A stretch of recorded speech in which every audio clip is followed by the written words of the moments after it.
la conférence Mende à Sala Nalivulu. Il est rentré tout droit de l'Europe. Bah débauché à partir de l'Europe, ailleurs, maman à côté d'un mouvement présidentiel avec Mobutu. On les appelait les dinosaures. Il était quand même Wapi. Quand même Wapi. Clair Wapi.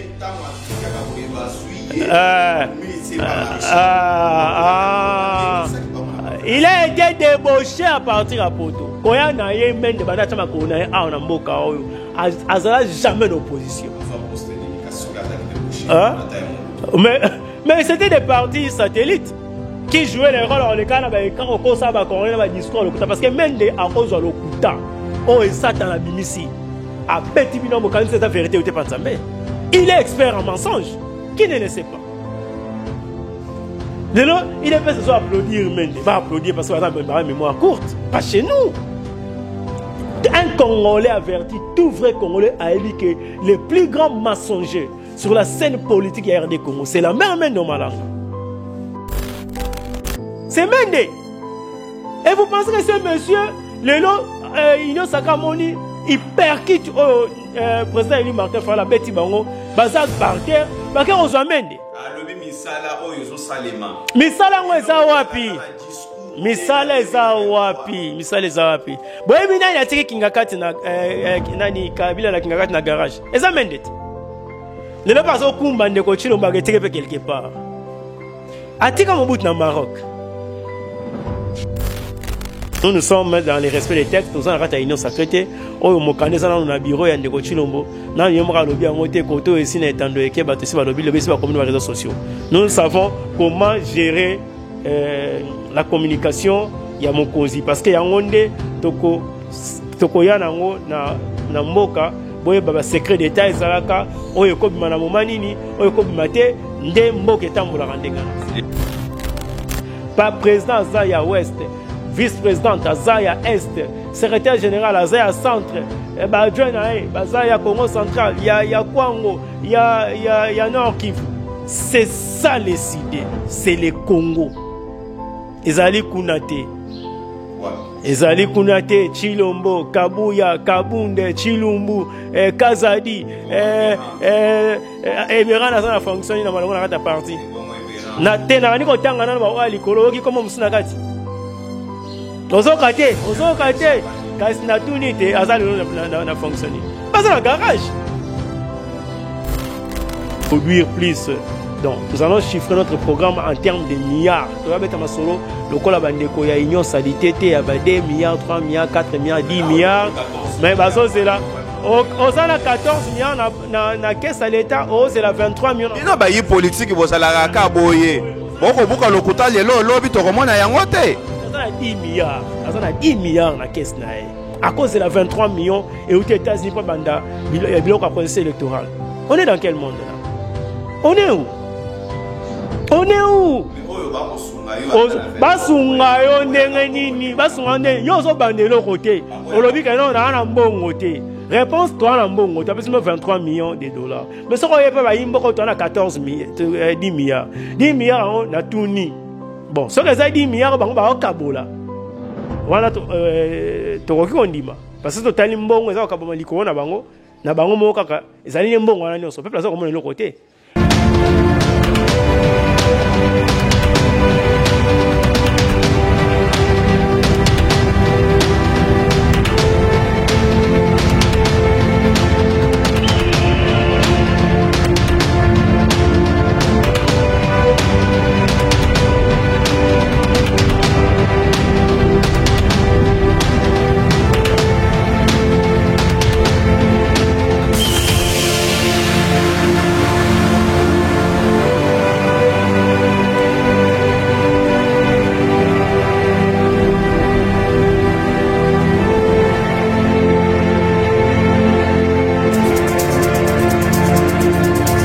Mesdames et messieurs, bonjour et bienvenue sur GoChaîne, cette télévision. En tout cas, merci Mingi Naba. Abonnés, merci Mingi Naba. Internautes, nyon surtout Balandarabiso. À travers l'émission, le débat congolais, Tokolembate, Kopé Sabino, information sur l'actualité politique en République démocratique du Congo. Merci Nabaye Nyon surtout balanda biso na bamboka mususu na ba province et partout ailleurs. Les lots actualité et ça toujours dominé par la réponse de Lambert Mende na Martin Fayulu arrêté à carburant na ville ya Kinshasa malgré crise ezali mondiale et aussi manifeste de Kisangani Oyo Batuya décidé bazali ko présenter le projet de société na bango tozali na cadre ya rétrospective na Goshen cette télévision à travers l'émission le débat congolais lelo tozana esengo ya ko yambela bino oyo bomesana na ye ezali mwana mboka Ernest Mwilu azali cadre ya SIDP membre ya Lamuka. On prend un élément avec la complicité. Il y a Joël Ngabou, on revient après. Alors il ne faut pas venir ici salir l'honneur de quelqu'un. Partout où je suis passé, à l'Assemblée nationale, on gère de fonds secrets que j'avais transformés en montant à ce qu'on appelle invisible. Tous les députés le savent. J'ai multiplié le salaire des agents de l'Assemblée nationale par 6 de l'administration. J'ai multiplié le salaire des députés par 3. Et j'ai donné le véhicule à chaque député, j'ai donné le véhicule au secrétaire général de l'administration, j'ai donné le véhicule au directeur. De retour sur ces plateaux, mesdames et messieurs, ndenge na uti ko annoncer bino lelo toroyamba mwana mboka Ernest Mwilu azali moko ya cadre ya SIDP membre ya Lamuka mwana mboka mbote. Mbote papa journaliste, mbote na bayi mboka de partout na bayebanso bazali de cœur na peuple congolais. Na traversée difficile tozali na yango lelo na katamboka mbote na ba soutien nyonso mbote na ba cadre na ranyo CSD en commençant par le président Eli Martin Fayulu Madidi ba secrétaire généraux titulaire peu ba adjoint nae ba communicateur nyonso ya CSD na cellule communication virtuelle ba exécutif nyonso pe ba coordonnateur nyonso ya Ligue des jeunes avec résistance étudiants nyonso bazali ko bundana biso ensemble na kati ya SID na pesi mbote. En tout cas, moi, Ernest Mwilu, merci beaucoup. En préambule, il y a l'émission, on a dit le Belana, nous, 25 ans, il y a disparition, il y a Maréchal Mobutu, et après 24 heures, il y a Reine d'Angleterre, ça a plus de 70 ans, il y a Reine. Est-ce qu'il faut placer un mot avant de aborder le sujet où il domine qui vraiment la semaine autre aussi, ça l'est. Oui, Nakobana a Tegibiso il y a à peine 48 heures, Reine d'Angleterre. Nabanzi était le président élu, au nom il y a peuple congolais, à Kendaki qui présentait déjà la civilité, la condolence na nation britannique, à l'ambassade il y a Grande-Bretagne, à Kendaki signé livre il y a condoléances. Et Bissopé, tous allés de cœur na peuple anglais, oh ils allaient pas si tant moto à Komaki na Bokonzi, Azaki na 26 ans, a travaillé pour la Grande-Bretagne, Lelo a quitté Bissau 96 ans, pendant 70 ans, il s'est donné corps et âme pour la nation. Et dans le témoignage na mingi o ayemoko, c'était vraiment une chrétienne, une fervente chrétienne, et différent makasi. Namoni combien ceux qui moto azali na moto ya mboka ayebi nzambe mboka efekende liboso. Donc pour na biso ceux qui tozali na bwanya tozali bato faut to ba ko sala lecture ya temps et puis to ba ko capitaliser ba héritage oyo ba konjo ba diriger ba mboka oyo lelo ke liboso ba sala gini na mboka na bango ezala o ezali lelo. Na ndenge biso toko tambola gauche à droite on dirait ba aveugle donc toujours ba toko kende wapi faut to capitaliser quand même ce qui est positif na ba règne neti oyo ya reine d'Angleterre oti ko sala papa na biso Mobutu ezali na 2 points on a zo regretter lelo to ebi ko utiliser héritage Mobutu atikela biso te Mobutu abane ko loba pour intégrité ya mboka Congo. S'il faut pactiser avec les diables, azalaki prêt. Les diables batano kansake Mobutu akeno kota ba loge, akeno kota ba biloko molili po te wana lokuta. Lorsque Mobutu parlait avec les diables, c'est-à-dire quoi? Le Congo est na camp occident et que Mobutu a dit s'il faut retirer les occidentaux. Tokende na camp ba risque parce que le risque à l'époque était considéré comme les diables. toko kende mais Congo etikala un et indivisible nango akende même sur le plan pratique au komona mo Congo gouverneur na Équateur au komona Mongala gouverneur na Kasai au komona Kasai gouverneur na Équateur na Bandundu toyebaki te nani aza moluba nani azali mo Congo nani azali mo Tetela on était tous zaïrois fiers d'être zaïrois. Malheureusement cet héritage na moto ya génération tozalelo ezalité donc tozomona ozotuna o écolonie ezokene même sur le plan culturel même pour na kobala moboti azotuna mwana moi si ozoela ngai aza écolonie akotuna te aza nationalité ni parce que tuna nationalité ni tokomona kana te akobanga mbala msusu ebima libanda ya Congo là on trouverait ça un peu raisonnable mais au-delà de ça atobali étrangère ezali problème était l'essentiel était otambola na kobanga mibeko ya mboka o yayo ya moto ya molonga na yo pe na mikili mususu ko zali na libanda ya mboka na biso. Donc sur le plan intégrité ya territoire toyebi ko capitaliser héritage wana te ya mibale mobuta ande ko brader ba richesse en mboka n'importe comment te ya on so komoni to zali lo to kutani na ba biloko mususu ba ko découvrir le l'époque mo te zalaki pe ma ande ko boya ko céder yango parce que avec la génération future et aux anaposa na au monde aux anaposa na ngo makasi biloko na pe ko coûter cher na mwana ba génération na ko ko teka oui ouais non les a bradé teka mi coûter za bradé ko teka c'est encore un terme qu'on peut accepter les a bradé donc comme il a habité même troc na tanga ba ko na biso ya ndenge wana te. Donc voilà un peu sur ces deux points-là. Tu as vu qu'on capitaliser l'héritage de Papa Nabiso Mobutu à Tikela Gibisote. Et puis, fier d'être Congolais, fier d'être Zaïrois. Tu perdais le Koana.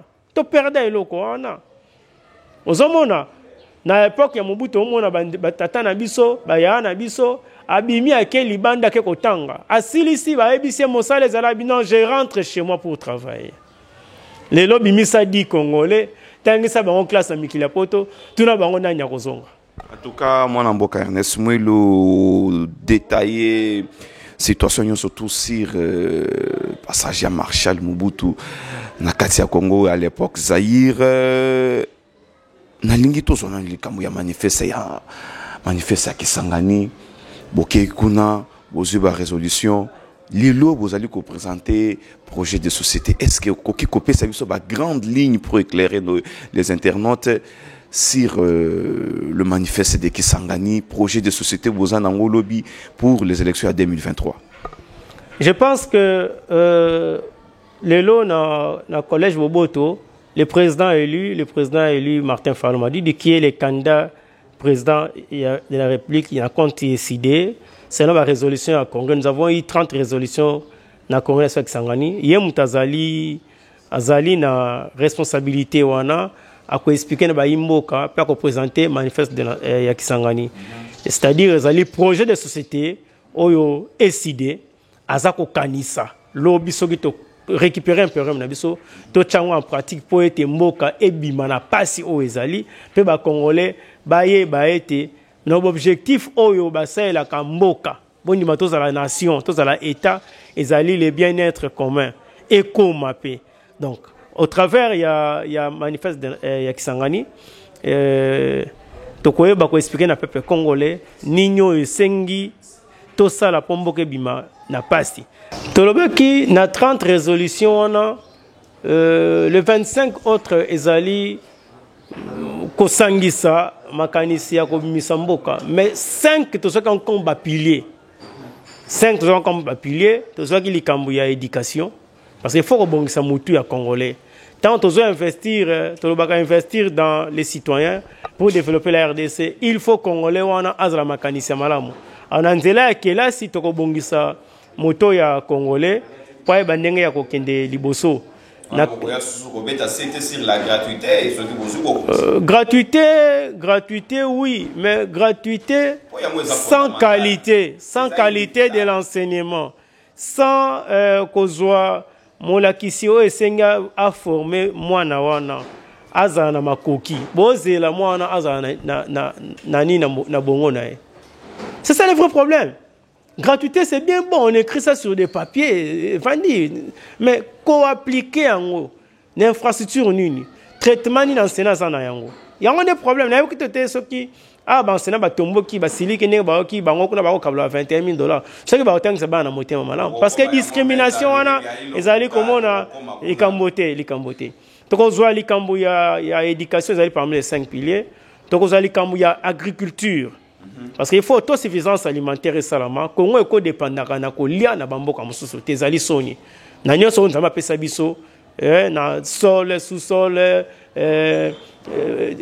terre arabe donc ezali soni et puis na kozanga boyebi na biso ya koyeba ko utiliser mabele nzamba pesi biso toza ko boma même ekolo mosusu va dépendre na biso nzala na Afrique et puis na mikili mosusu to koya na infrastructure parce qu'il faut produire il faut quoi atteindre centres urbains centres ce qu'on va vendre oui il faut quoi atteindre centres ce qu'on va zali pour na ko pesa bango bilei ko pesa bango obozo ko produire to koya na likambo ya état de droit na état de droit ezali ko kanga bato ko taka na prison te état de droit ezali ko respecter la constitution du premier jusqu'au dernier article entre autres aussi la justice sociale partage équitable et équilibré ya bozui ya nkita ya mboka ndelo ko bomi Congo yango wana ndeko mosusu 50,000 mosusu 200,000 mosusu 2 millions mosusu $200 mosusu 135 mosusu 115 mosusu $85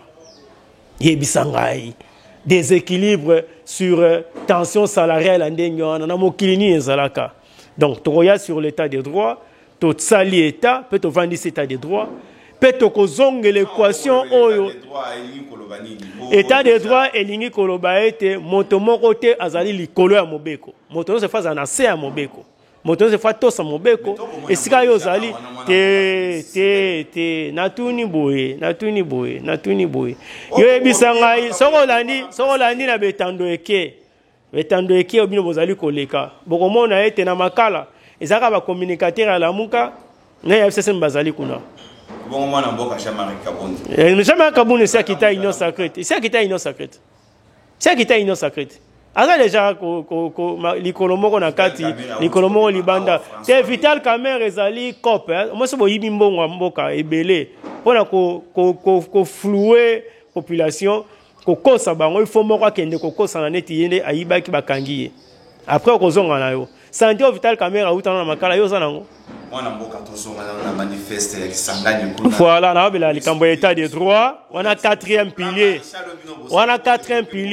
tokende on a 4e pilier na ko kende mbango te au mana no président Martin Fayulu a présenté à la population te na peso kaka ba principaux axes après lelo ezala lundi mardi mercredi ce qui organiser émission tokozana ngo à l'appui ndena ko commenter makasi na kati parce que wana kozana ete na précédé mon conseil la communication ko salamate nous sommes dans les respect des textes tozana kati union sacrée oyo mokaneza na bureau ya ndeko Chilombo na yemra lobi yango te koto esi na etando eke bato si ba lobi lobi si ba commune réseaux sociaux nous savons comment gérer la communication ya mokonzi parce que yango nde toko ya nango na mboka boye baba secret d'état ezalaka oyo ko bima na momanini oyo ko bima te nde mboka etambola ndengana lelo boko rendre ango public mona olingo batsali lobo ça 5e pilier est très essentiel et bomi Congo lelo la cohésion nationale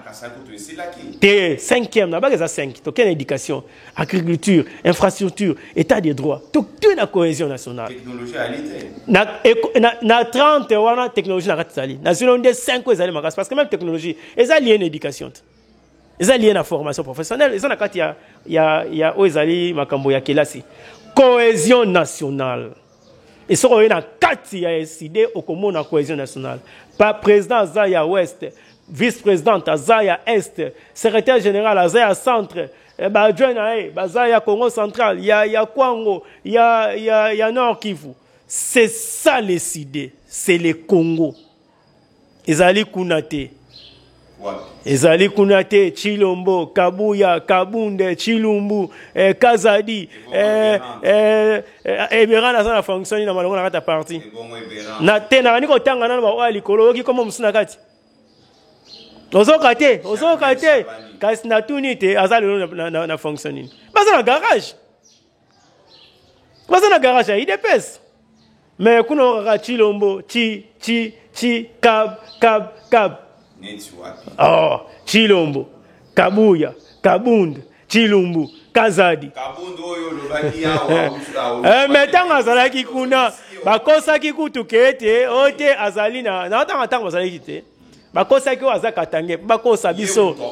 Te bango baebaki, non. Oye biso kabika na bakosa ki ezali ko cracher sur la mémoire, y a pas de séquelles, biso de respecter makasi. Mesdames et messieurs, je pense très bien Bolanda ki likambo ya manifeste ya Kisangani Martin Fayulu lelo azali na kati ya ko présenter ko et pas peuple lokola plan Maréchal et développement ya RDC tangoye akozo bokonzi ezali lokola plan d'action oyo akomela peuple na discours naye ya campagne électorale na 2023 tel que prévu par la constitution. Il faut maponomi et salema to koleka lisusu na likambo oyo etali $21,000 obo yebisaka biso awa $21,000 ba député babimisa ba preuve likambo ezo envergure mususu ngako tuna landango na ba chaîne mususu ya mikili ya poto kuna ba latango lokola likambo na bango moko mais mwana mboka Lambert Mende a lobby bino makambo oyo bolobaka awa ezali nango lokuta ezali ba terme oyo itisaki na chaîne ya moko na ba confrère na biso a lobby ezali nango lokuta bino bo raté vraiment chance ya kokanga bino kona bino bo boki lokuta pour bo se faire santé politique réactionnaire ezali nini. Bon, ezali y a pas si parce que au moniteur msto kokola ezali lobby awa peuple a kolanda yo na koloba balanda malamu na ngaki na bakisa mo eloko moke na point oto koleka o parce que peuple azo comprendre plan Marshall.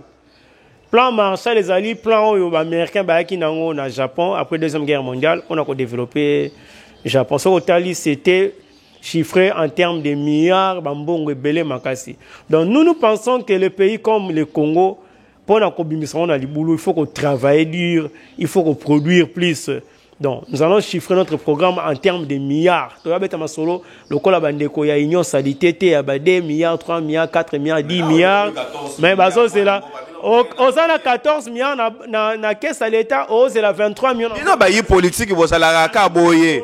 Boko buka lokuta lelo lobi to komona yango te. Azana 10 milliards, azana 10 milliards na caisse na e. À cause de la 23 millions et aux États-Unis pas banda biloko à processus électoral. On est dans quel monde là? On est où? On est où? Basunga yo ndenge nini? Basunga ndenge yo zo bandelo côté. Olobi kana na mbongo te. Réponse toi na mbongo, tu as besoin de 23 millions de dollars. Mais ce qu'on y a pas yimbo ko na 10 milliards. 10 milliards na tuni. Bon, ce que ça 10 milliards bango ba okabola. Wana to koki ondima. Parce que totali mbongo za okaboma likolo na bango mo kaka ezali mbongo wana nyonso. Peuple ça komona le côté. Banzana so bandaki. 5 ans ngozo ke no aussi là. Banzele salamité et silité. Ba ki quit bani ezaka boy. Merci. Nzela net écoute ça à 5 ans. Mawa et la mon colonie wana ba théâtre. Félix Azama casse na pièce de théâtre. Marché central. Sangondam. Route qui mwenza elengesa. Ozui qui sait ce qu'on n'est pas inanga. Oubliez. Et ça va malokuta. Donc nous allons travailler mboka na degré mo que notre tous en retard il y a plus de 50 ans. Donc, chaque 5 ans d'aventure, il faut capitaliser les moyens, il faut capitaliser les compétences pour nous kende liboso. Voilà ce que le président lui va présenter dans la nation congolaise, Lelo. Nasimana Ngope, vous retrouvez tous les candidats présidents de la République, parce que tout sera dit par le président élu Lelo. Quand il y a moins 1 point, 2 points, on a projet Oyoto, Betty, manifeste de Kisangani. Ne ba Rolanda ba soutenir makanisi ya président élu Martin Fayulu. Oh lingi ko zongela yango mingi omonite ke 145 territoires ko balayer bino na manifeste Kisangani. Le départ est déjà très mauvais. D'ailleurs bayimbo ka boye déjà que mbongo ya 145 territoires en développement 145 territoires ici balié. Il n'y a plus rien. Là je vous dis ba si balié nyo so na kati za sauter. Ba komi o teto tindaki ba to ke sala betude ba ko zonga bongo to e bandeni to sala. Dans un pays sérieux, il y a un gouverneur de province. On peut avoir un cahier des charges à chaque province. Ni ne la province X, Y, Z. Alors, comprenez aussi, marché central, hein, Betty de Kenda, Tilelo, est-ce qu'on a un niveau Betty? Déjà, langage à l'okuta, il y a union sacrée. Il y a union sacrée. D'abord, si quoi, nazaki étonné, il y a comme on a, papa Mukolo lokola mende. O azali modèle était pour Namboka. Mais azali député national. Oui, quand la député national nommé na Kingakati entre négociation, salaki, na kabila na bananga, et ça, le Congolais l'autorité. Nous savons comment ce parlement est arrivé là-bas et les conséquences sont là. Bah, servir peuple était, bah, servir ma boumouna, bah, on a ba chaki bango place wana. Ne commande, il faut qu'il y ait des retraites na kimia, parce que vous êtes une honte nationale pour la RD Congo. Jamais na libanda, bah, Congolais soit une lecture ya politique congolaise, bah, robeta lisola mende comme un modèle. Même des finga moto nyoso oye a kutana na liboso. So kazana kombo na deva télé a kofinga monoso afinga cardinal Mosengo afinga pa Etienne Tshisekedi afinga ndeko Chilombo et ça ko kamatelo afinga ndeko Martin Fayolo. Mais yeba été nazo komba na démontrer bino ndeni mende sur le plan intellectuel comme la ménopause. Sur le plan intellectuel comme la ménopause. Ba calcul menda na on a télé. Il y a un député européen. Mais ça sonne pour papa Mukolo la mende. Ba calcul à Sali est tombé autour de $100,000. Parce qu'il fallait que la vérité que $100,000, on a un traitement annuel. Il y a des députés dans Poto. Il y a les députés en Europe touchent plus que les Congolais. Il y a des Congolais qui ont des députés dans Poto à $100,000, €100,000 pour un niveau Europe et qui ont Congo à 21,000. C'est acceptable. D'abord, sur le plan, il y a calcul. Aza Soumaël était. Parce que $100,000 les alliés annuels, divisé par 12 mois. Divisé par 12 mois, vous verrez que les députés européens, Aza autour, il y a €8,000. Là, c'est le 1, 2, 2. Vous allez comparer, même si on donnait $100,000 dans un pays, en Europe. Alors, on comprend que ce qu'on donne à un policier, à un militaire, à un médecin, à un professeur d'université, au commun des mortels dans le Congo, même le sens d'humanisme, égalité. Parce que quand vous donnez à un enseignant, englobant cela à $200, parce qu'il y a à $200. Si on monnaie samedi, un week-end, les députés congolais appellent ça ban un mot, ce n'est pas $200. Alors, il y a aussi calcul. Aussi $200, c'est l'enseignant congolais calcule $200, ils vont à moi mobimba. À tabino moko. Est-ce que bloco wana o tozomo na o pona ko lobango pona ko décrier ango. Il faudra aucun de la université. Tension salariale wana entre les députés dans les restes ya ba congolais. Il faut retourner.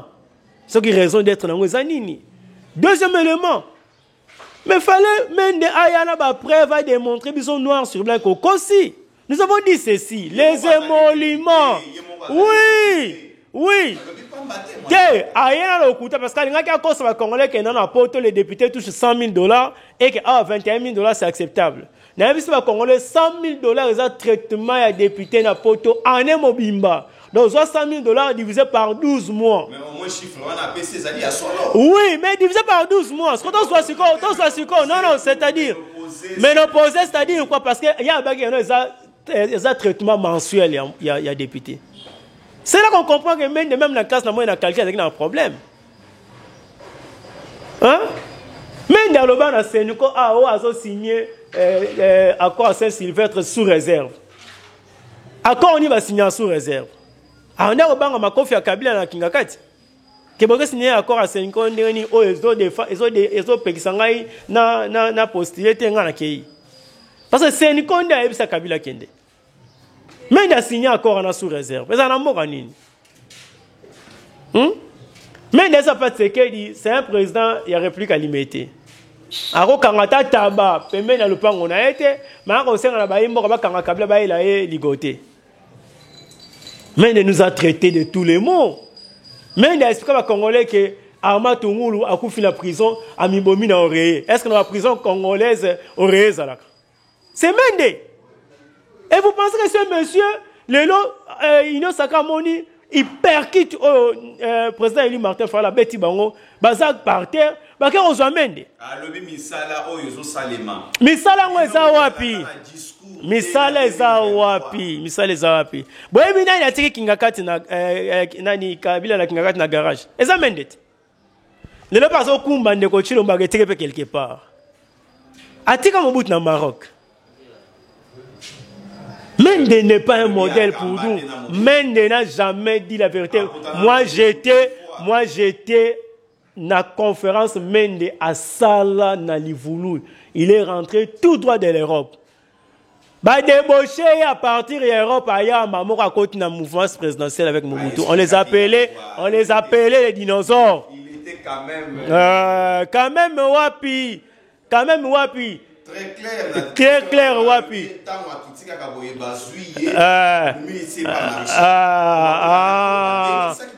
Il a été débauché à partir à Poto. Quand il y a un men de Banachama Kona, on a mboka oyo. Azala jamais d'opposition.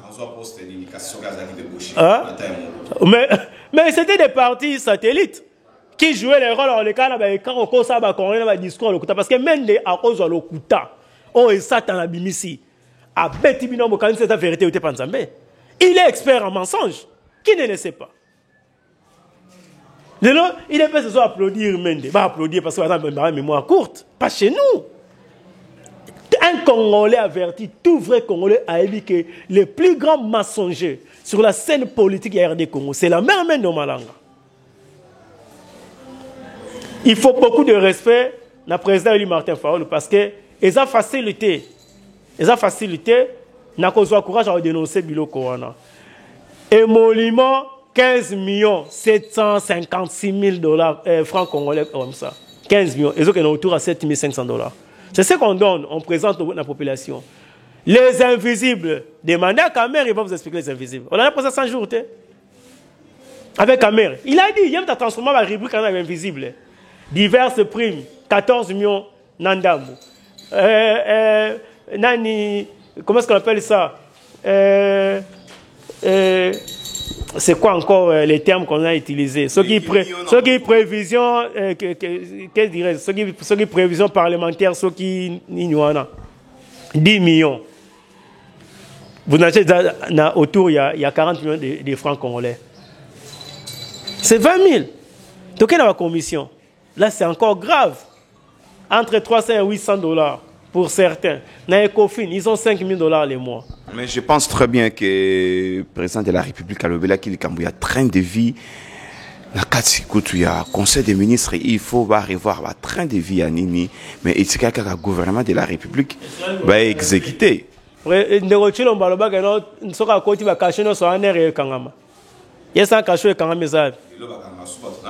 a bon? Maman Mara Utagiwep, Nakashoni. Jimmy Kitenge. Avant de Mamakala, transfert, avec la WAP. Nous avons un RT. L'obité qui est caché, ce qui est Kangami, c'est pas qu'il va y sous ce bateau, mais on a un RT quand même, moi, Namboka. Bino bozo mona kaka mabebi sika nyonso tout moi Namboka Félix Antoine Tshisekedi Diassal. Ce qui est grave, il y a même des cas sur la résidence privée en Ndegochilombo. Maman Mara se retrouve en résidence privée en Ndegochilombo Ndengeni. Est-ce que ça c'est pas le cas? Donc Mende ayaki alukaka ko se simbité omoni ta moni ku ya Mende simbité bakele rotation sur pululu bakele zansingi pululu ayesi na rescousse ya Mende. La vérité reste la vérité. Les députés congolais dans l'ensemble c'est 21 000 $. So baksi ndamu ya mike o eza pemeni ba ko 30 000 voire même plus. C'est pas gentil. On a vu nos bolobi 21 000 $. Ils ont par mois ou bien ils ont un avantage. Parce que l'avantage vous voyez qu'on compte en côté. Neti bambongo moi namboka tikangai na tuno mutuna okoki makaboyi. Par exemple, avantage mususu c'est la canette na ba congé parlementaire. Wana voyez ko tia on a salaire na bangote. Parlementaire ils ont 3 000 $ les mois. Bon, il y a congé parlementaire 3 000 $ les mois. Le bilan yomoko. Parce que y a bisangai enseignant en Kenya, congé peut payer combien? Médecin en congé peut payer combien?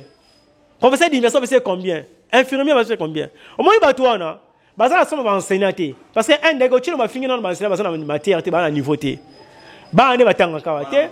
Bande on. Alors on na Liban Nambokat. On a été. Les enseignants congolais n'ont pas de matière, n'ont pas de niveau. Non, on a été. Bah image Zali. Ah bon, Yolanda de Rochilon Beauté. Si j'ai bonne mémoire en Côte d'Ivoire, les enseignants congolais n'ont pas de niveau, n'ont pas de matière. T'es armé à Guinée Tchad. Il y a médecin parce que on a genou à Pamba et Ningani. Alors na Tchad qui armé à Kamwe na armée tchadienne. À Kamwe makambo enseignant. Enseignant à l'obéla na Côte d'Ivoire. Deuxièmement, bazana somo ya médecin parce que attention qu'il connaît ça lié pas si avec mon avion Londres, Madrid, à qui on se faire soigner. Congé, azana na Marbella, azo sakane na piscine. Ozomona. Te na tuni boy. En termes des infrastructures, est-ce que centenaire est mabé? Parce qu'on a 4 ans. Beaucoup on soit tard, on sommes équipement au Essengeli, bocha dans l'hôpital centenaire. On a allé maison mabé. Privé. Et bon quinoise. Bon maman et mon. Hôpital il y a amitié sinon congolaise il y a Yanjili. C'est parce qu'on n'aime pas son peuple. C'est tout ce qu'il y a. Mesdames et messieurs, je pense que nous sommes arrivés à la fin de notre émission. Ndeko Ernest, Namoni matière ezali ebele. C'est un produit fini. On a ménopause sur le plan intellectuel, sur le plan intelligence. En tout cas, Lambert Mende Ayoki réponse au PCA, Yepe Alobi, Binombo Ngobolobi wana, Ye tant que député national bati Kala Kosimba Yangote Atamu Kolomoko, Bango bazwaka $7,000 na bango, à part avantage mususu ezaka na parlement, mais na lingito aussi ça na likambu. Na lingito aussi ça émission, na kopeso maloba. Na kopeso maloba ko répondre nga. Na lingito si ça na likambu ya carburant mais gouvernement de la République lobby na conseil de ministres et salamaki bazui ba mesure pour éviter likambu oyo vous allez placer un mot comme ça to clôturer émission na biso. Ezali pas si pour na gouvernement ben incompétent ben incapable oyo. O ba éviter que na principe de gestion gérer c'est prévoir. Partout. Na ba domaine nyonso ba c'est la ka tango indi ne ba la conseil des ministres. Tango indi ne ba la conseil des ministres. Mais je ne refuse pas. Je ne refuse pas. Quand il y a un prétexte pour comment on même Maki a commis 700. Crise à Maki pèse mondial. Savon les coques 800. Crise à savon pèse mondial. Le coutard. Il dépêche colle et mensonge. Ah bon c'est sous professeur il y a comment mentir mais d'ailleurs kuna ne baby. Pour beaucoup le coutard. Ah, te yo zara IDPS. Neba baby. OK. Te neba baby. Na corriger bolimbisi. Ba kola na lokuta. Olandi. Ndeko Kabila Rwandais. Ndeko faulu Sénégalais na sekaki lobi na mukoloana na otala boyote ndeko mukwe gaza Burundi. Ah, IDPS. Ah, IDPS. Ah, IDPS, IDPS. Ngai navandi na kisenso. Navandi na kisenso. Na sima estranga navandi église zawana. Muto aza président de maman église na okwana na kisioye. C'est une cousine à Fayoulou. Iba moi autre le ka awa. Président Eli a perdu ndeko na ba to kundaki na ba cimetière za côté ya Congo central. Lelo ndeko mukwa comme Burundi.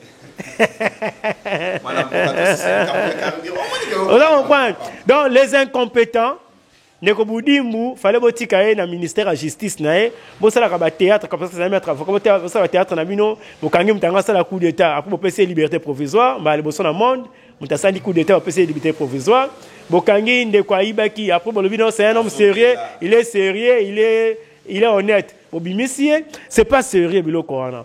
Alors incompétence ezali na ba ministère nyonso. Nakata comment Tshisekedi. Dans tous les ministères, vous sentez l'incompétence, le manque, il y a biloko ezalaka, automatisme dans le fief d'un dirigeant.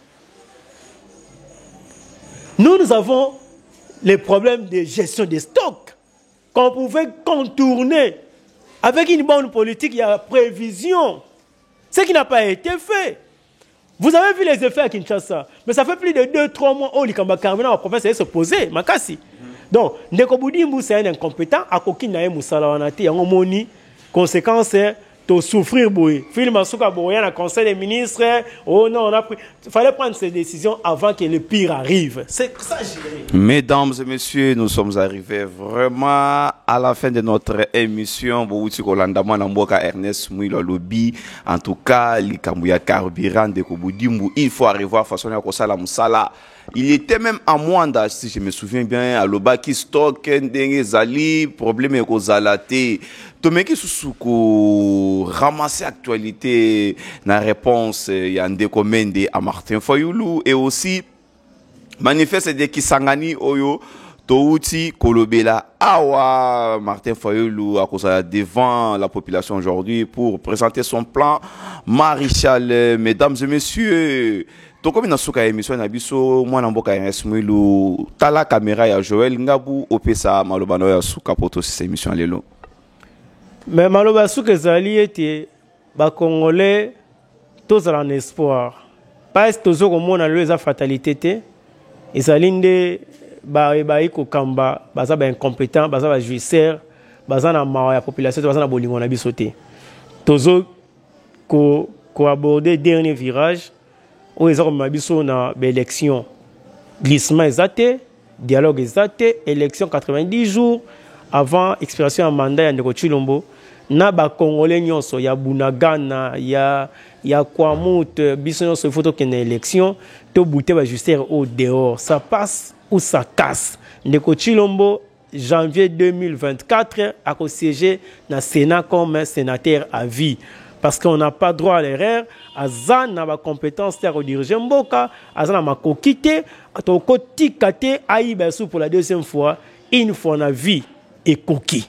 Voilà, à tous mes soutiens, vous continuez à soutenir l'IT Oyo, vous continuez à adhérer massivement à SID, to kende liboso, to misa Congo na pasi, to zongo la robo ya ki to koto lataki na ba années 70, 70, 80 avec le feu maréchal Mobutu. Mesdames et messieurs, nous sommes arrivés à la fin de notre émission de Genauti Cornoncé. Ah, mais et là, comme on se à la fin, et ça dit que notre monnaie a beaucoup perdu de la valeur face à la monnaie étrangère. Madame le gouverneur, il y a banque. Maman, en tout cas, tout ça, il faut ça parce que Kobaki Sakarubira et Mati, transport exaté, monnaie peut perdre valeur, n'habiter ceux qui peuplent les Congolais, ceux qui battent surtout Bazali, Kolanda, Makamwe, Nazoluba. Mesdames et messieurs, nous sommes arrivés à la fin. Restez bien branchés sur Gauche cette télévision. Vous ne serez pas dessus. Merci.